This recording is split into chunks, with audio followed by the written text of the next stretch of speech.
Al tercer día, nuestro héroe, vistas las muy aviesas intenciones del animal bramante en su eterna lucha por ganarse el pan, desliza ágilmente su hocico hacia la derecha, evitando la cuasi mortal embestida directa. Él, tan negado a ser parte de fatales estadísticas, no puede, sin embargo, controlar el incontrolable controlador, roce con sus largos cuernos la rueda de atrás de su pacífico instrumento de navegación. El resultado inmediato es ver a nuestro valiente cíclope aterrizar forzosamente sobre la nada complacida acera, dura y curvera, que lo recibe de muy malas ganas. Golpes, epidermis macerada, líquido rojo escapando alegremente de su larga prisión corpórea y demás menudencias propias de la indeseada, no programada, visita la tierra donde todos iremos a parar. Hacen que nuestro poco asustadizo héroe se vea obligado a enumerar en recuento necesariamente propicio sus partes. Comprobado el inevitable hecho, se alegra de que no haya piezas rotas, muy difíciles de reponer a la edad de quien las revisa. Dolores varios, abundantes heridas, golpe contuso en el hombro y la pierna derecha, y un muy preocupante intenso ardor adolorido en el pómulo derecho y muy cerca de la 100, que ya le parecía no llegaba ni a 90. Aún así, nada de qué preocuparse, realmente se había parado solo. Su mayor trabajo fue convencer al controlador incontrolable de que no hacía falta llevarlo a un sanatorio. Toma, pues, su instrumento de camino a recorrer y emprende ruta de retorno al grato hogar. Caminando primero, hay que darse cuenta de la real vitalidad de sus magullados miembros, y luego en su vehículo, inmaculado a pesar de, y es cuando urde su plan. Llenar la tina de agua caliente, meter su triste humanidad, limpiar sus heridas visibles, empezar la cura de las no visibles, crema, yodo, gasa, pegante, pastillas contra el dolor. Nadie ha de sorprenderse de que a los 3 días resucite de su muerte y retome ruta en su caballo invencible.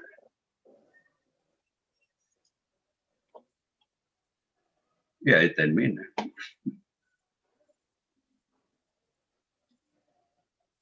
¿Quién desea hablar? ¿Comentar?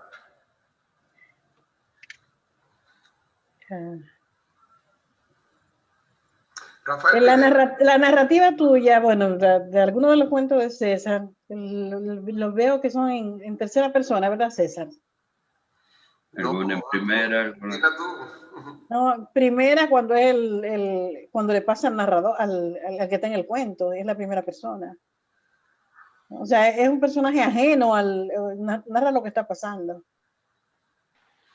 Sería la tercera persona. Bueno, Rafael, a ver. Ahorita te contesto. Sí, okay. Porque tú estás preguntando. Sí.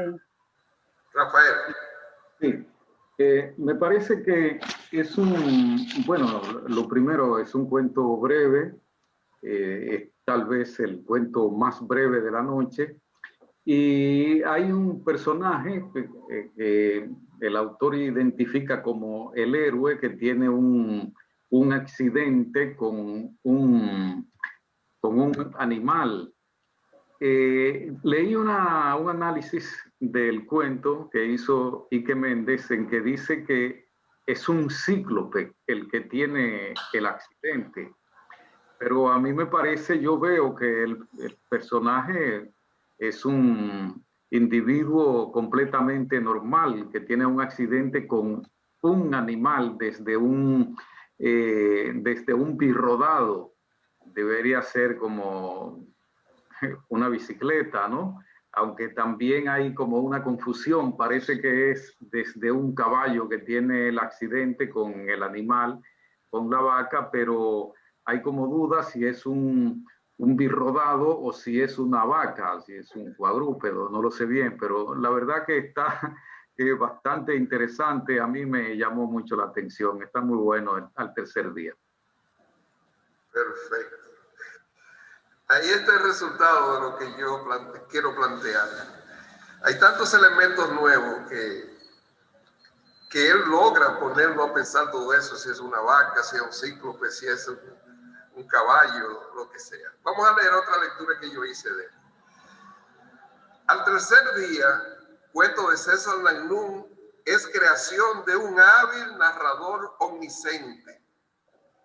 Obra subjetiva, ficcional, donde el protagonista héroe es una especie de cíclope que monta un corcel invencible, disfrutando la sensación de estar volando más que de cabalgar sobre su montura por extraños parajes.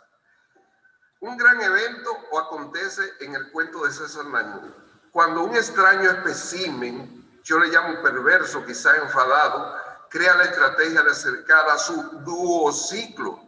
Es una creación del duociclo. Yo busqué en todos los lados, pero nada. Un incontrolable controlador. El caballo invencible es rozado e impactado por sus largos cuernos. Tiene cuernos. El valiente cíclope maniobra con destreza el caballo invencible, colisionado, hasta hacerlo descender al mar de intranquilidad del accidente, estrellándose contra la dura acera. En buen dominicano, el golpe fue duro y curvero, es decir, muy severo o rígido. El sardo incidente provoca heridas y lesiones del héroe que le llevan a perder sus signos vitales.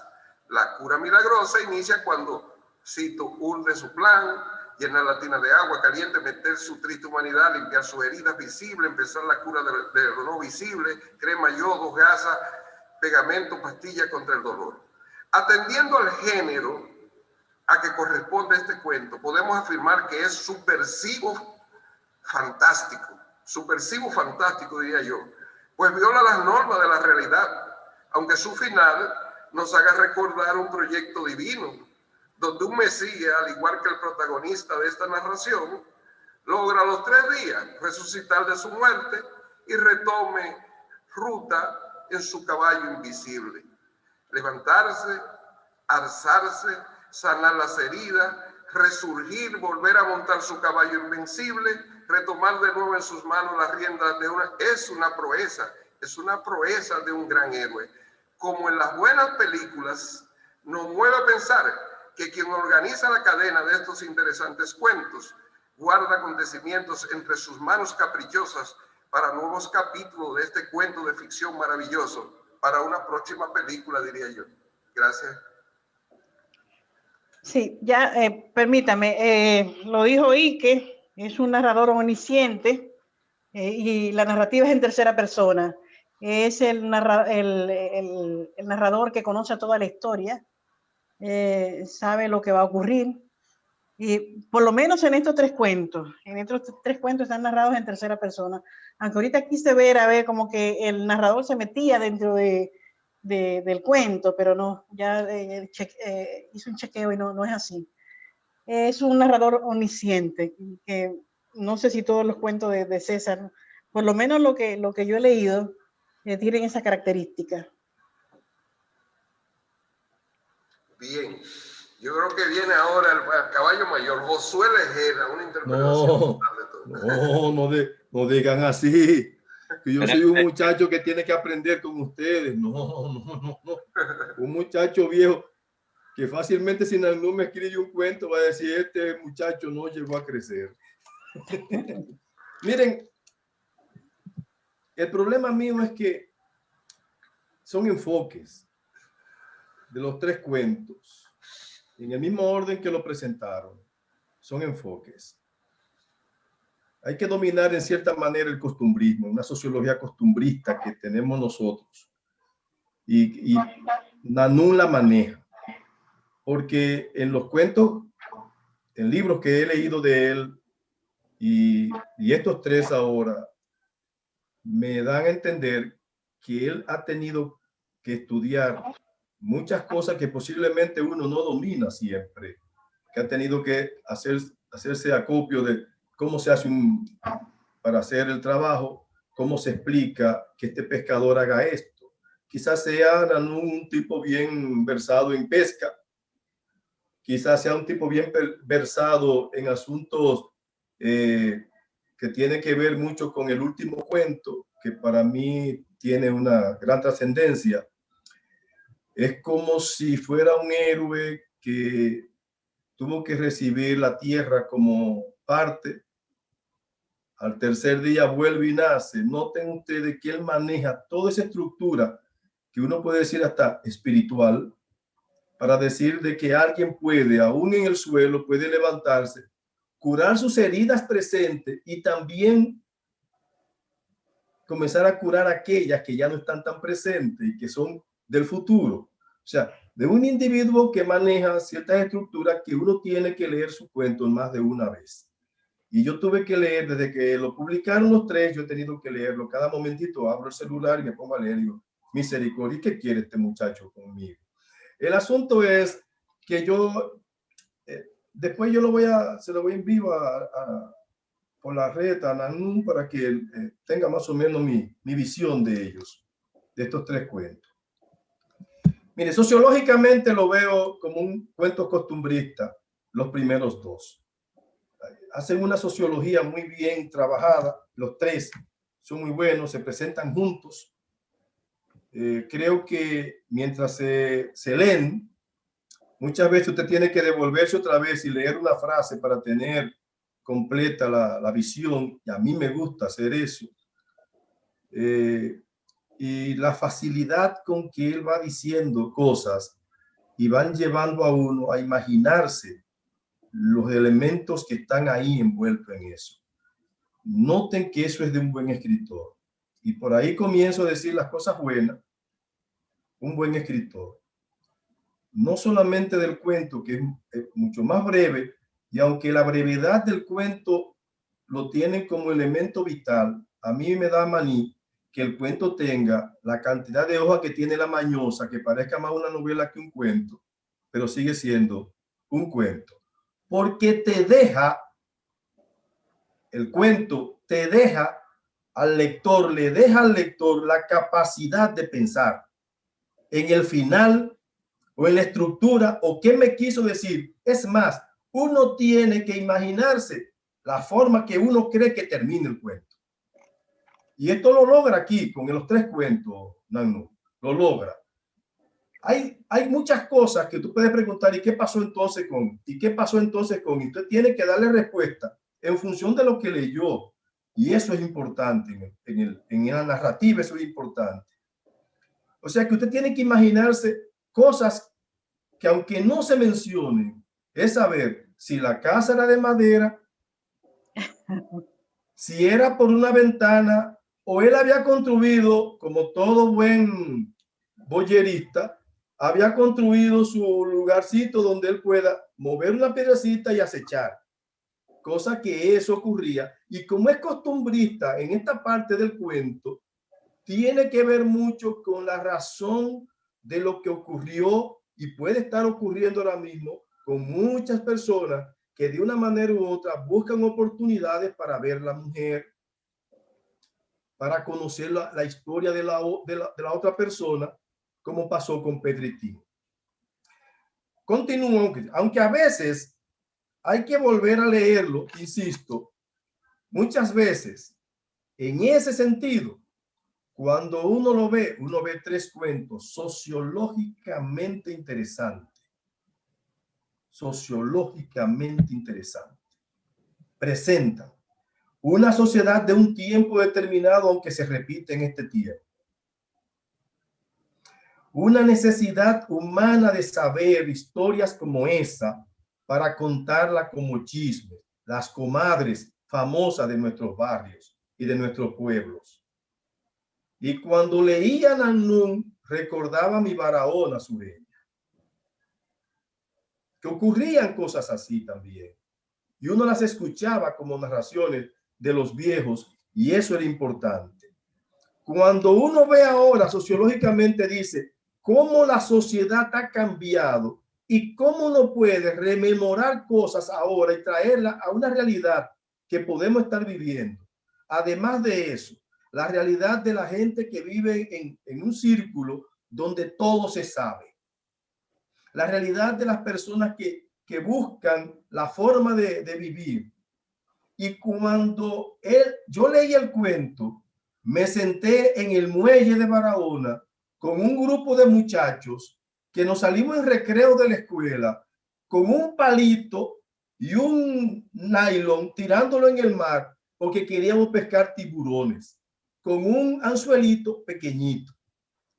Entonces, cuando uno ve esto y uno conoce esa historia, uno se da cuenta entonces que la narrativa te lleva a ti en un cuento simple a quedarte pensando en que la sociedad ha cambiado con el tiempo y que el cuento retrotrae a uno para recordar cosas del pasado que son vividas, recordadas y muchas veces deseosas también de olvidar.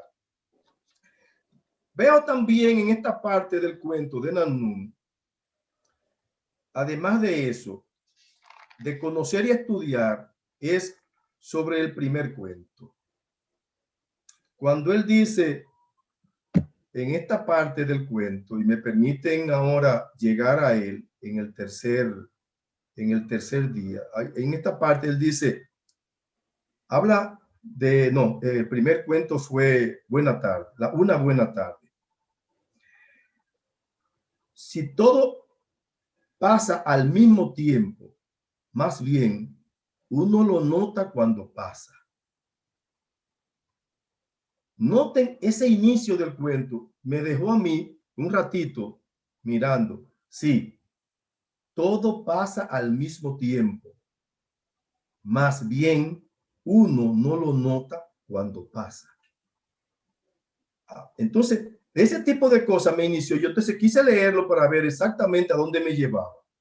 Cuando yo leo entonces que el tipo llega a la orilla de los arrecifes a pescar, en una parte donde lo deja ya al final, donde lo dejan, él dice estas palabras que yo comencé a escribir. Dice que el vecino se le acerca y le pregunta, y el tipo aún todo magullado, robado, todo el trabajo que pasó en toda la narrativa, tiene una palabra que dice, tenía una sed, escúchenlo bien, tenía una sed mayor de edad. Aunque él me diga a mí, Nannún, de que no le gusta mucho la poesía, no que no le gusta, sino que es parte, es narrador, Nannún en sus cuentos usa prosas muy cercanas a cosas que uno ha leído en ese sentido. Me gustó esa frase increíblemente y quise sea porque me gusta la poesía mucho. ¿Ustedes se imaginan lo que es decir a alguien esa frase en un libro de una narrativa? No tenía ni idea de la hora. Tampoco encontré el celular. Preocupante. Seguíamos en periodo de emergencia y restricciones de horarios. No quería llegar sino a mi casa. Díganme ahora cuál de nosotros, aún fuera del cuento, cuando estamos en la calle, aún yo que puedo estar en ciertas horas y no tengo que enseñar, ¿verdad? Y me van a dejar pasar porque lo han hecho. ¿Cuántas veces yo, aún sabiendo eso, mejor llego temprano a la casa para no tener que ser detenido por policía y decirme a mí, mire, usted está fuera de hora? Y tener que estar sacando papeles, sacando carnet, sacando cosas. No sé si me doy a entender. Ese tipo, aún con sus lesiones, tenía una idea y era ir a su casa. ¿Ven ustedes el problema social? Volvió a hablar de sociología al principio. Aquí está en este cuento. Ese problema social. Y aún teniendo el problema grande de lo que fue robado y todo lo que pasó en el mar, el vecino le pregunta que qué le sucede y él solo tiene una idea. Tiene una idea. El pez. El pez. Y ahí comencé a sospechar, ¿habría dicho peje o pescado? El pez en el baúl. Repetí ridículamente, como si fuera todo lo que importara. Después del trabajo grande que pasó, noten ustedes que la cosa, alguna vez uno dice que la cosa más mentirosa es un pescador. Y yo que nací a la orilla del mar y había oído a los pescadores hablar, tienen historias fantásticas. Y he aquí una historia fantástica de un pescador. Sociológicamente, dentro de lo que es las costumbres nuestras, este hombre lo único que tiene en su mente es: logré atrapar el pez. Vean ustedes ahora el problema del voyerismo, el brechero. Con el brechero encontramos la similitud propia de lo mismo que es un pescador nuestro, de nuestras costas y de nuestros ríos, con la intención de qué cosa voy a llevar. Y si ustedes observan, y me dijo que Nanún lo observó, cuando van a pescar nunca van solos. Si le registramos los bolsillos o cerquitita de la piel en los arrecifes o en la yola, encontramos un pote. Es clásico. El tipo va a pescar y va a pescar porque es un placer para él tirar el anzuelo con su nylon y esperar. Y mientras espera, va y se da tragos. Aunque haga cada vez que se da un trago, pero el tipo está ahí esperando pescar con una paciencia increíble. Aquí en estos cuentos de él, por eso yo lo enfoco a través de la sociología, se me parece entonces en gran manera a esos tipos que buscan la manera de saber las cosas, de estar todo protegido y quiere que la gente sepa que él lo sabe. Qué belleza fue con el final, que algunas veces uno no sabe si el que señaló fue el boyerista diciendo, el brechero que le dijo, sal de aquí, o fue el individuo que lo sacó también a él. Porque el muchacho que se comportó varonilmente siguió así a través del tiempo con una situación que para él fue angustiante, no enojosa, sino angustiante, porque él no quería que nadie supiera que él tuvo con esa señora. Y eso es moralmente correcto. Y noten ustedes que ahí vuelve entonces también la sociología que cursa en nuestros pueblos, en nuestras ciudades, en nuestro barrio, que eso es importante. Y por último quiero enfocarlo a través del escritor. Nanún sabe mucho de reglas para hacer una buena narrativa. Se la ha estudiado, le ha dado vuelta, pero allá, aunque él pelee mucho consigo mismo para llevar el patrón propio de lo que es una narración, un relato bien trabajado, y lo logra, también yo siento que le gusta romper las reglas. Y a Nanún, en estos 3 cuentos, del primero al último, cada vez que yo lo leo, digo yo, jeje, aquí rompió unas cuantas de las reglas que él conoce de los cuentistas. Y a mí me gusta cuando esas reglas se rompen, porque lo que sale, y me gustaría tener el libro pronto, lo que sale entonces son cosas que yo aprecio y personalmente considero que fuera de lo largo o lo corto, eso no importa tanto. Lo importante es que cada uno de esos cuentos son capaces de mantener a uno con los ojos fijos en la lectura hasta terminarlo. Y yo aplaudo a Nanún por esos cuentos. Y gracias por soportarme en este momento. Después te envío algo más redactado, como lo tengo aquí, pero no quise ponerme a leer todo este tipo de cosas que tengo en mi libreta de críticas. Había que escucharlo, ¿oíste? Antes de pasar a César, que se va a explayar ahora, o en la defensa, o en la, no sé. No, defensa nada. Yo lo que hablaré es de la... No, quería una frase, para que no se me olvide, que yo tenía apuntada. Decía que en su creación hay una reverdía. Él escribe con esa ruptura. Se me parece a la intención mía de la ruptura del semblante. Esa es una característica fundamental en la escritura de la narración de César Nagnum.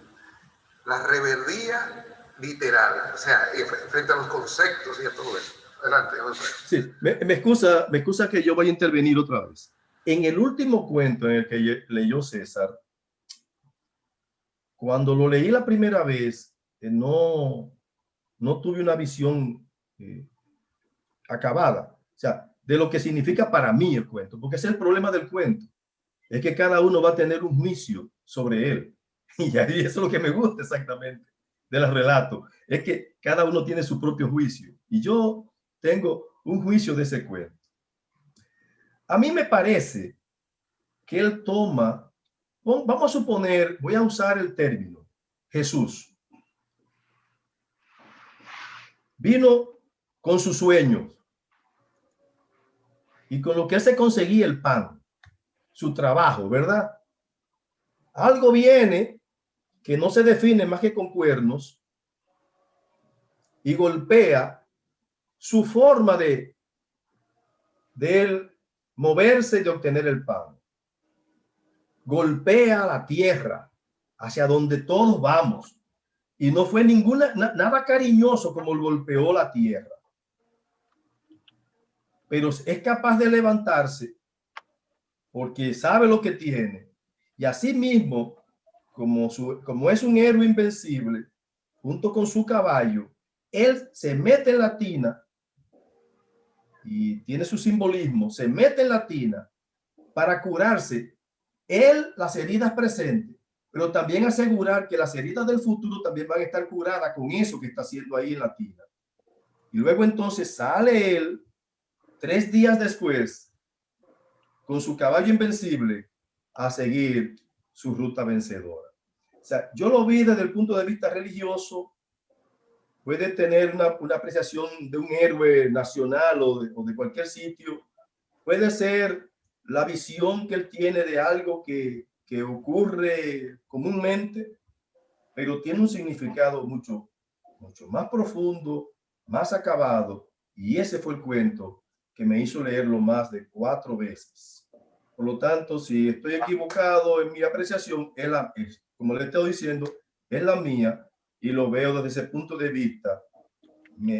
Con su gran construcción, me luce que me lleva a pensar en que las caídas de ahora, uno puede tener la seguridad de que puede seguir más adelante cabalgando en ese caballo invencible. Gracias. César Nagnum. Perfecto. Me ha agradado mucho todo esto, sobre todo porque lo que he escuchado son sus interpretaciones de mis historias. Lo que me toca a mí ahora no es ni siquiera responder a esas interpretaciones, sino hablar un poco del motivo de cada historia, que es lo que voy a hacer. Una buena tarde, en una tarde buena y fresca que yo voy a pescar a un lugar me gusta ir a pescar, cada vez menos, pero me gusta. No cojo ningún peje, como dicen, pero capto esa historia. Captar una historia te lo puede dar una sola frase o un solo hecho, o observar elementos o lo que fuere, o el detalle de que el río traía las lilas, que lo menciona, y saber yo, porque lo sé, que las lilas traen además los robalos, no los róbalos y no los robalos detrás de ellas. Tú lo que haces es tirar sobre la lila y eventualmente logras un robalo. Y hago la historia. ¿Qué puedo contar de esa historia? En términos de Bosch, en términos de Juan Bosch, que es una de las personas que yo he seguido siempre a la hora de narrar, te dice, tu inicio debe ser impactante. Tu inicio debe ser de manera tal que capte al lector, pero el resto de eso, el desarrollo, el nudo, etcétera, el trabajo, es oficio de uno. Entonces tú puedes tener un buen inicio y puedes tener un mal cuento. Allan Poe dijo alguna vez, si tú no sabes el final de tu historia, no te sientes a escribir. Entonces, había que saberse el final también. Ese final fue variado, el original fue variado. Y hace lo que vos dices, que es un cuento redondo. El cuento termina como inicia. Si ustedes lo notan bien, termina como inicia. Le deja al lector, como decía María del Pilar, sin saber si fue un sueño o si fue realidad. Ahora bien, si fue un sueño es asunto que el lector lo dictará, el derecho que se le da al lector o a la lectora. Lo que no puede ser un sueño, absolutamente, es el desarrollo de la historia. Eso es el oficio de uno. Naturalmente yo sé lo que es robarlo. Naturalmente yo también he ido al río Sama y he pescado robado. Yo sé cómo se pescan. Sé cómo armar un anzuelo, sé que uno tira a tal distancia. O sea, tú no puedes narrar sobre nada que no conoces. No puedes narrar sobre ninguna historia que tú no conozcas los detalles. Tú decides tu espacio, tu lugar, el lenguaje en que lo va a narrar, como dice Xiomara, si en primera o en tercera persona, si va a haber un narrador omnisciente o si tú vas a crear un narrador como personaje, y eso lo voy a explicar más adelante. Todo eso tú debes saberlo antes de sentarte a escribir esa historia. Y debes además no tener ningún problema que después de escrita y tú la leas diga, espérate, esto hay que cortar. Decía Hemingway, escribe borracho, corrige sobrio. Tú puedes escribir borracho a la hora de corregir y cortar. Tú debes estar muy claro en eso. A menudo, lo decía Borges, hay que publicar todos esos disparates porque ya uno está harto de leer. Ya sea, uno se harta de leer la historia y de corregir. Hay que publicarlo para dejar de corregir todo eso. Eso es sobre una buena tarde. Pienso que sí, que es bien logrado, que los diálogos, el manejo del asunto te lleva, te hace conocer, decía Jacqueline, que le hizo conocer sobre la pesca, que es lo que hace uno. Que en mi caso digo que, coño, qué cuentito tan simple, porque yo sé de toda esa vaina, o sea, que yo lo cuente, qué gracia tiene. Sin embargo, noto la reacción de ustedes y parece que sí que la tiene. O sea, el detalle de hacer conocer a otros con, digamos, posibilidad literaria de lo que tú conoces es también parte del oficio. Sobre Brechero, algunos de ustedes, Tito, Ike, Josué y el propio Rafael, han dado ligeramente la clave del cuento. No es así como yo narro, pero creo un narrador como personaje. El personaje que narra, por eso la frase final, es el brechero. El brechero que nunca ha salido y que le gusta hacer todos los cuentos, también le gusta ser principal. Y para ser principal tiene que hacerse presente en toda la historia. Yo soy el que sé de eso, no lo cuento porque eso no viene al caso. Y es el mismo que se describe. No era un hombre pobre, era un tipo que no le gustó tal cosa, tal otra. O sea, lo que estoy haciendo ahí es precisamente narrando como yo no narro, sino como narraría un Nobel narrador que quiere mostrar su importancia narrando él. Ahora bien, el narrador omnisciente, mi querida Xiomara, está ahí.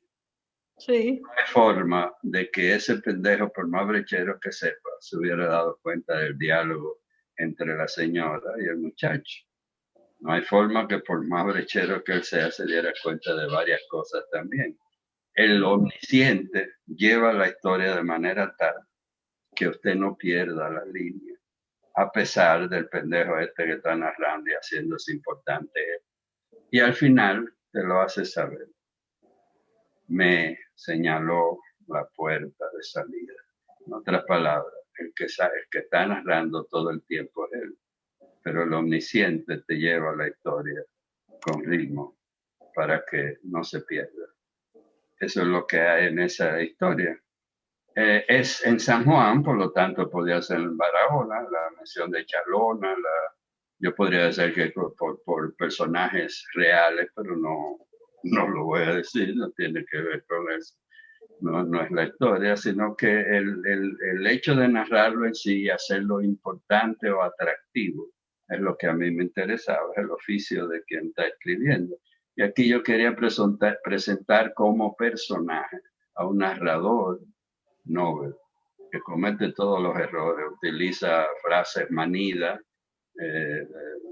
¿cómo se llama? La vida continúa, cosas de esas que un narrador normal o con cierto conocimiento evita por todos los medios de utilizar. Entonces, yo estoy presentando a este personaje narrador como una persona que no domina el oficio del todo y que intenta meterse y que se mete constantemente en la historia, se presenta, porque lo importante es él. El importante soy yo que estoy narrando y ellos tienen que ver. Sin embargo, sin descuidar que la historia misma lleve ritmo adecuado. Naturalmente presento a este muchacho como ustedes lo han descrito, un muchacho que honradamente no menciona el hecho y no lo afirma nunca, ni acepta que él lo vio y que él, todo eso, o sea, toda esa visión es correcta, o todos los elementos conversados aquí. El tercer cuento es el más sorprendente para ustedes, no para mí. Es una narración en realidad, no es un cuento. Y debo explicarlo en detalles, porque a mí me ha encantado la interpretación de ustedes, no lo dudo. Me ha encantado porque hay visiones muy... Y que ya lo dijo, uno narra, uno no sabe cómo la gente al final lo lee y lo escucha. Esa es una carta a mis hijos, luego de haber tenido un accidente de bicicleta. Utilizo palabras que invento, utilizo un método que ellos van a entender perfectamente. Nuestro héroe, que Ike lo dijo, un personaje que hay que utilizar en cualquier otra historia. Y es verdad, lo que pasa es que no he podido.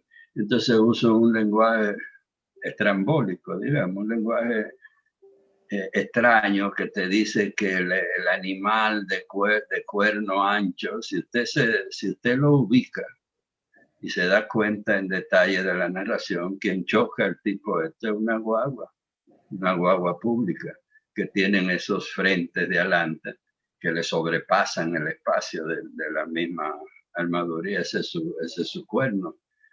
Y el controlador incontrolable es el chofer. Y el duociclo donde él anda es una bicicleta, lo dijo Rafael, lo dijo Pineda, y el recuento de sus... Entonces utiliza, y ahí tiene mucha razón Josué, una serie de simbolismos más o menos religiosos. O sea, el detalle de curar tus heridas, de renacer al tercer día, lo dijo también, y que todo eso es real. O sea, toda esa visión es real y correcta en el término de la interpretación. Pero el caballo invencible, que está entre comillas, una frase mía de otro cuento que a Ike le gusta mucho, que es el cuento que liga a Camaño con Liborio. Y en ese cuento es Camaño que se sube en su caballo invencible y acaba con todo el mundo. Lo utilizo un poco y al tercer día lo utilizo como necesariamente recordación. Eran los días de cercano a Semana Santa y lo hago así. Lo que yo estoy tratando de explicarle a muchachos que lo que leen en internet y toda su vida es de héroes y de tal cosa y tal otra, es una historia fantástica situada en lo real, antes de decirle que a su papá lo han acabado, una guagua lo acabó en un accidente. En realidad fue feo, todavía yo tengo un hoyo en esta parte de porque el golpe fue duro, suerte que tenía el casco. De manera que, Rafael, eso responde un poco a por qué la bicicleta no ha sido usada últimamente, que se rompió en realidad. El asunto es que aunque mi intención haya sido eso, a la hora de publicarlo, debo permitirme la posibilidad de que un lector, una lectora lo capte como a él o a ella le parezca. Y no tengo problema absolutamente con eso. En realidad, la mayoría de los escritores pretendemos eso, que el lector rehaga la historia por sí mismo. Y estamos complacidos, en tanto le guste, en tanto pueda seguirlo, y etcétera, etcétera. Creo haber terminado de explicar, pero si tienen preguntas, con muchísimo gusto. Sí, yo conozco perdóname, Josué, yo conozco las leyes de por eso no le llamo cuentos a este libro, sino narraciones recientes, el que viene, porque varias de esas son narraciones. Muy a propósito, para no meterme en el cuadraje del cuento. Pero decía cualquiera de ellos, conoce todas las leyes y luego olvídala. A la hora de olvidarla, luego de conocida, te dan el derecho de transformarla también. Y me doy el derecho de vez en cuando de hacer unos cambiecitos y una cosa. Así es, así es. Hay un momento en que yo le mandé hasta una imagen, dice él, se dio un golpe en la 100 con ese, que no llega a 90. Digo, pero esto es un chiste. Háblame un poco de eso. Un rejuego relativamente chistoso. Fíjense ustedes, yo vivo solo. Mis hijos viven con su madre, pero estamos muy cerca siempre. Mi disyuntiva, yo llego a la casa desbaratado. Ese día estaba, por suerte, la muchacha que me limpia y se ha asustado que casi se desmaya el brazo, de la pierna. Entonces, yo digo, si esto es esta muchacha, si yo me pongo a contarle llanamente a los niños, lo llamo y le digo, mira, yo tuve un accidente, estoy casi muerto, se hubiera muerto del susto. Entonces me invento esa historia fantástica o relativamente fantástica para contárselo. Yo se lo envié, los muchachos me dijeron, papi, ¿qué te pasó? Entonces ya era más suave, ya era mucho más suave el resto de la historia. ¿Qué hay ahí que es realmente utilizable? El personaje. El personaje, nuestro héroe, tal cosa, tal otra, es utilizable para otra historia. Lo que no he logrado es cuajar ese lenguaje para meterlo en otra historia. Ya veremos. Cuando uno cuenta, decide no solo la historia que va a contar, el espacio donde va a caer, el final de tal cosa, tal otra. Tú te puedes sorprender en el desarrollo de la historia, pero nunca ni al principio ni al final, porque entonces te finiste. Tú tienes que agarrar la historia al principio, tiene que ser lo suficientemente rítmico para que siga contigo esa historia y tú ser lo suficientemente desarrollado en el oficio para no soltarlo. Eso va a depender enormemente de la forma en que tú combinas las palabras. Eso es simplemente. Me sorprende a mí que Allan Poe creía mucho en eso, pero lo creía en la poesía, aunque era un buen narrador. Lo creía en la poesía, decía, el concepto rítmico o musical, él le decía, no debe perderse nunca. Pero no solo Allan Poe, el mayor seguidor de Allan Poe siempre fue Cortázar. Cortázar no te pierde nunca el ritmo. O sea, te agarra y tú lo sigues. O sea, hay ocasiones que uno se inventa un cuento que no suelta. Hay cuentos que yo he escrito que no tienen ni punto ni coma. Que el desarrollo es hasta el final, dure 1 o 2 páginas, las páginas que dure, y al final tú pones el punto.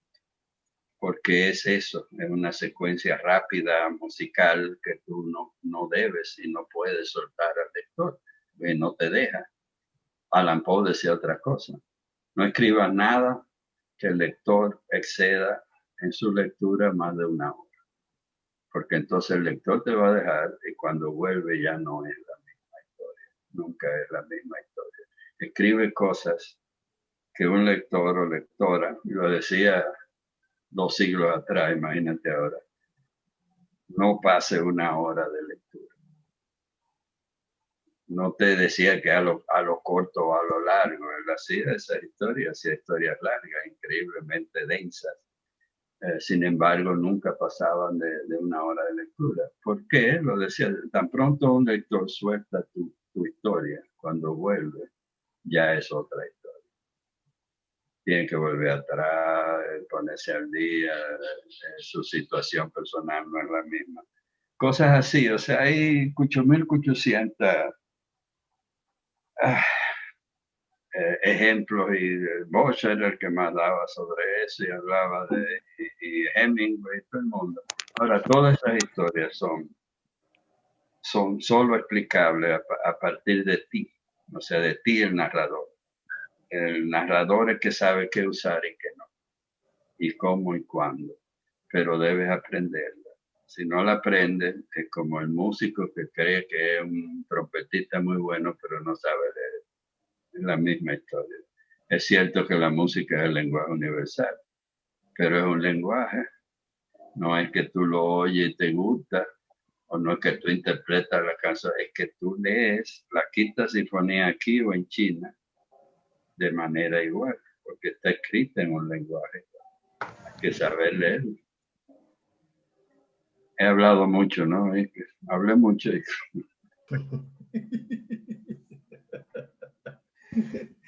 Usted es el dueño del evento hoy.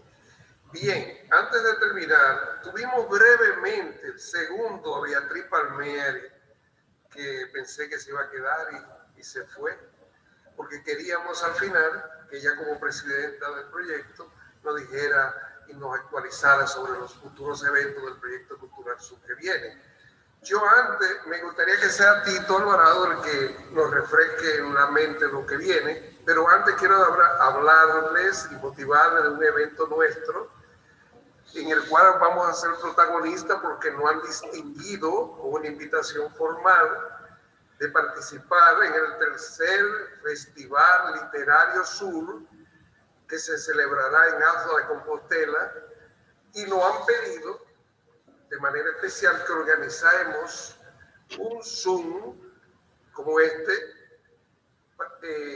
donde puede haber poesía, narraciones, y yo le agrego que hasta música, y donde se conectarán todos los sures de República Dominicana en ese evento nuestro.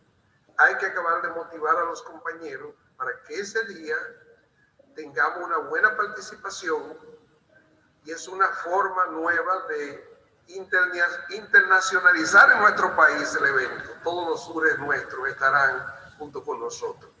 O sea que desde ahora lo estoy invitando a que promocionemos y organicemos nuestros mejores textos narrativos, poesía, música para ese día.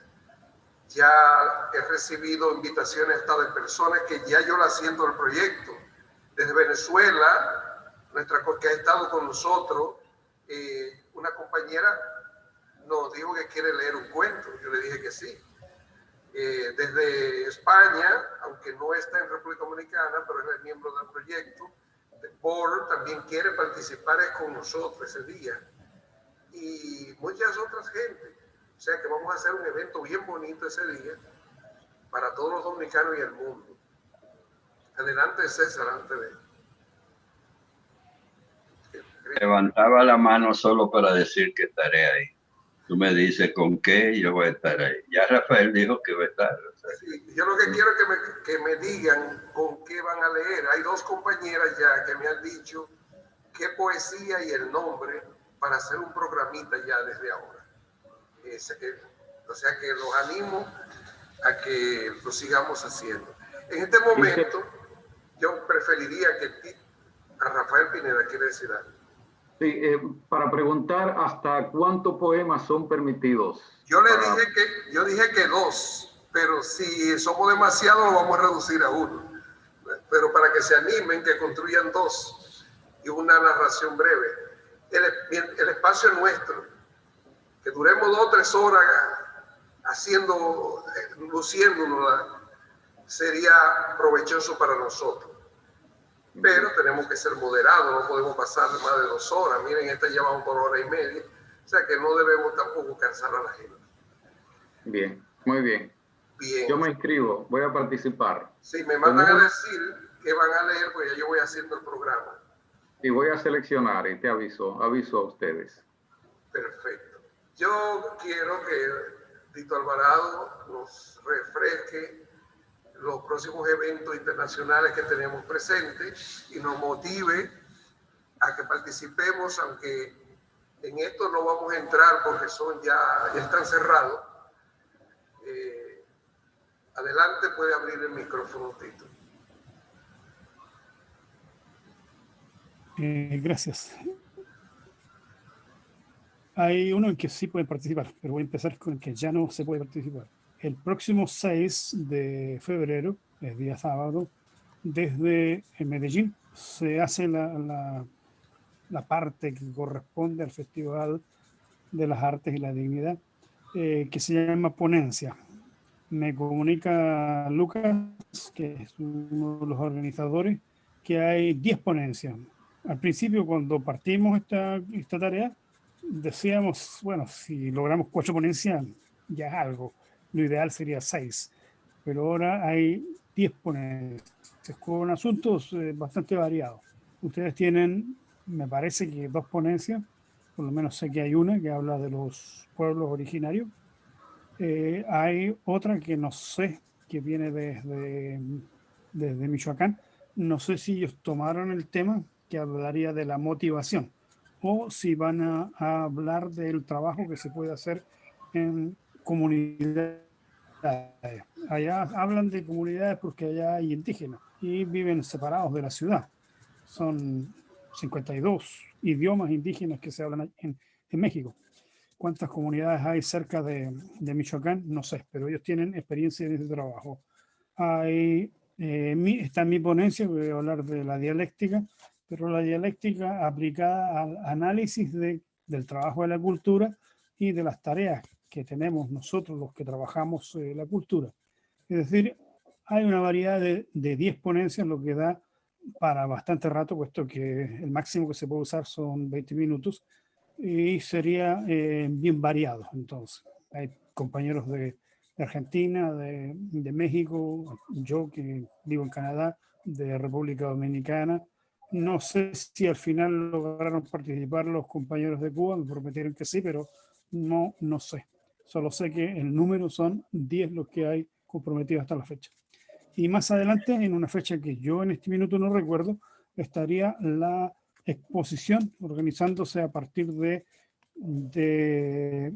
Ayacucho, que sería con artistas plásticos. Todavía hay tiempo para participar en ese evento.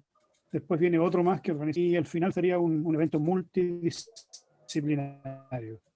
Sería por fines de marzo o abril que se daría. Y hasta el 15 de febrero tenemos tiempo para enviar material para la revista. Todo tipo de material, ensayo, cuentos, poesía, fotos de cuadros, relatos, de todo. No es una revista solo literaria, es la revista de todos los miembros del Proyecto Cultura del Sur. En el primer número es imposible que participemos todos si todos decidimos enviar material. Pero de lo que se trata es que enviemos nuestros materiales y los compañeros tengan ya completado el primer número y el segundo número. Sería fantástico si eso aconteciese. Eso es en cuanto a lo que podría ser recordado hacia adelante. Gracias, compañeros. Bien, de nuestra parte puedo informarle que nosotros, Proyecto Cultural Sur Santo Domingo, amigos del Proyecto Cultural Sur Santo Domingo, hasta el momento llevamos una buena representación. Tulio Cordero acaba de enviar su ponencia, que yo les invito a que ese día estén atentos y la puedan escuchar. De igual manera hay otra ponencia que fue grabada, que tiene que ver con la música, que no sé si la pasarán en vivo o usarán el canal porque es de 45 minutos. No sé cómo la están trabajando, pero es otro aporte. Y hay otra que está en ciernes, que no quiero adelantarle. De igual manera, vamos a esperar que siga madurando. O sea que hasta este momento, en República Dominicana, Santo Domingo, Proyecto Cultural Sur, hemos estado presentes en cada uno de los eventos. Tenemos una sola preocupación, que quisiéramos que uno de nuestros mejores artistas plásticos pueda participar. No sé si se ha decidido, no se ha hecho promesa, y sería un gran privilegio que él se decidiera. Se trata de nuestro espejo, que es el creador del ave fénix en el Curuguay de San Juan, que en principio algunos no ha dicho que va a participar, pero creo que está indeciso. Yo creo que hemos llegado al final. Nos resta